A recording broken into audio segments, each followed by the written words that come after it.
sme veľmi radi, pretože sa podaril jeden veľmi dobrý projekt, ktorý bol v podstate od piky zrealizovaný, zrekonštruovaný, to znamená od samotného podkladu po domalej trávu. Položili sme nový umelý trávnik s unikátnym korkovým zásypom, čo je v podstate prvotná takáto tráva s takýmto zásypom na Slovensku. Následne sme zrealizovali oplotenie, nová tribúna sa vybudovala a taktiež ochladzovanie, to znamená, že aj sa počas letných mesiacov bude táto tráva zavlažovať, ochladzovať, aby bola priateľná v tých horúcich dňoch pre trénovanie. Je to obrovský prínos pre futbalový klub. Musím povedať, že sme na to naozaj niekoľko rokov už čakali a sme radi, že sa to konečne podarilo, pretože sme v klimatických podmienkach, kde naozaj 4-5 mesiacov je ťažké trénovať na prírodnej tráve a vy tú umelú trávu potrebujete, aby ste dokázali jednak udržať ten tréningový proces vonku a nemuseli sme ísť všetci do haly a jednak aby ste mohli v zimnom období mať dostatok prípravných zápasov.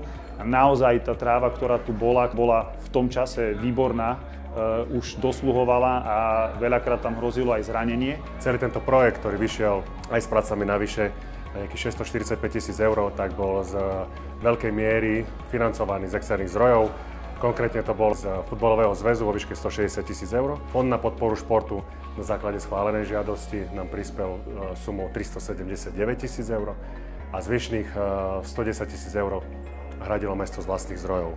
Ako Fond na podporu športu sme určení práve na takéto projekty, či už inovácia alebo novú výstavbu. Sami vidíte, že športovcovi musí srdce zaplesať pri takomto počine, lebo keď som tu bol v septembri, ešte to bolo rozostávané a vyzeralo to dobre, ale teraz, keď sa to dá využívať priamo, tak je to fantastická vec a je to robené práve preto, aby tí mladí ľudia mohli športovať a nielen futbalisti, ale aby to bolo všeobecne využívané. Finančné prostriedky, ktoré sa tu vynaložili, sami vidíte a môžete vidieť, že padli na úrodnú pôdu a bodaj by bolo viac takýchto projektov, kde by sme mohli takýmto spôsobom podporovať šport a všeobecnú činnosť. Ministerstvo cestovného ruchu a športu bolo zriadené práve na takúto činnosť. Ja si myslím, že je teraz chvíľa na to, aby som sa poďakoval všetkým, ktorí stáli pri zrode vôbec tejto myšlienky.